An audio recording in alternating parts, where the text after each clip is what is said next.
Hello, boys and girls. I'm so glad you could join me again on the second day of VBS. As you remember from yesterday, we learned about the story of creation and how God created everything in a week. But the most important thing we should get from that story is that God created us in His own image.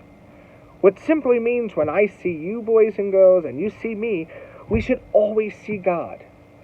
God is always there, protecting us and guiding us. Which brings us to the story of today. As you heard from Professor VBS, we are going to hear about the story of Noah. Now, most of you probably remember the story of Noah, but I'm going to read to you the entire story so you understand why it's important for us to learn and remember this great part of the Bible. The story of Noah and the flood. God saw how wicked the people were on earth.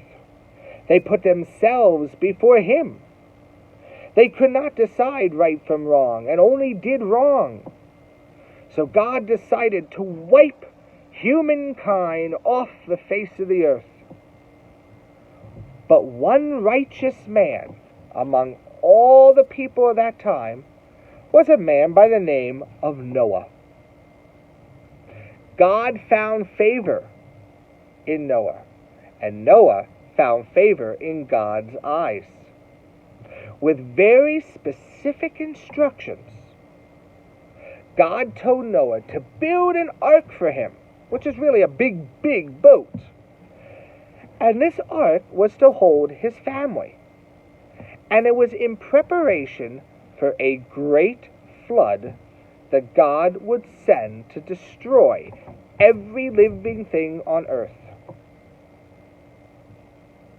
God also instructed Noah to bring onto the ark 2 of all living creatures, both male and female, along with every kind of food to be stored for the animals and his family while they were on the ark.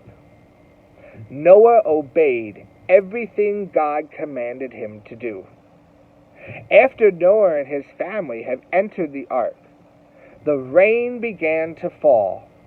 It rained for 40 days and 40 nights. Let's take a little break from the story, but when else do we celebrate 40 days? Where have you heard 40 days before? What season in our church do we look at 40 days where we fast, pray, and give alms, like giving to the poor? What do we call that season? Say it out loud. Lent. Very, very good. Lent, we look at 40 days. We look at ourselves and our faith. Now, God made it rain for 40 days and 40 nights. When the rain stopped, the water still continued to rise for 140 days. Can you imagine that? Finally, as the waters receded, the ark came to rest.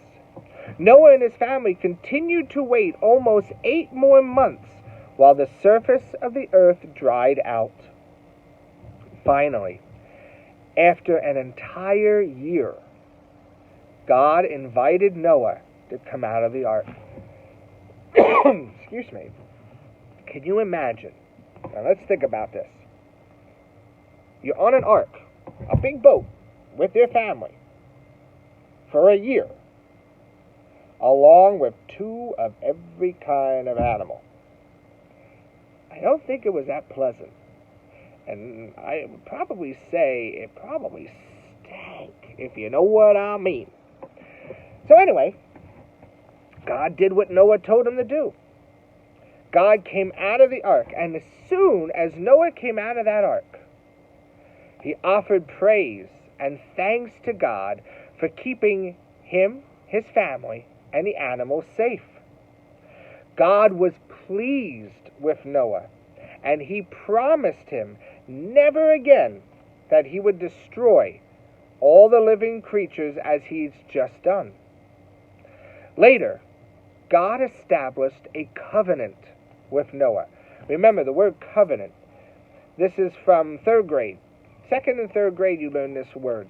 A covenant is a promise made between someone and God. So he made a covenant, a promise, with Noah. Never again will there be a flood to destroy the earth. And as a sign of his everlasting covenant, God sent a rainbow in the sky. So boys and girls, from this story, what we need to learn is, should we fear God? The answer to that question is yes. God loves us. We know that God is love. He created us out of love. But if we always disobey him, push him aside, not follow his rules, remember, there is punishment to all that. Just like if we don't follow the rules that your parents give you, or a teacher would give you, there's a consequence. This story shows us that he warned the people. He told them, follow me. Obey what I'm telling you to do. And they weren't doing it, except for Noah. Noah represents all of us. All who follow Jesus, who follows his ways, who follows God's commands. If we do that, God will protect us, just like he did Noah. God will always be with us, guiding us, comforting us when we need him. So boys and girls, what I want you to do today, in regards to this story, I want you to think of a time when you needed God. Or maybe your family needed God, and he was there. Thank him.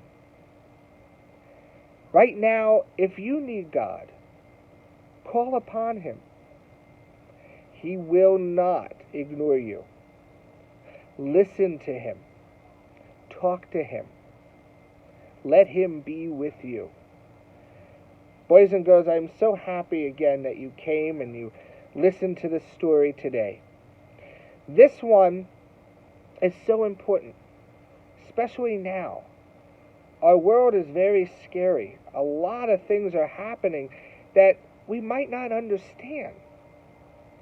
Let God be with you. Let him hold you when you're scared. Let him comfort you when you just have no idea what to do. Let him be with you. But most importantly, thank him for his unending and unconditional love. May God bless all of you, and I will see you all tomorrow. Bye-bye.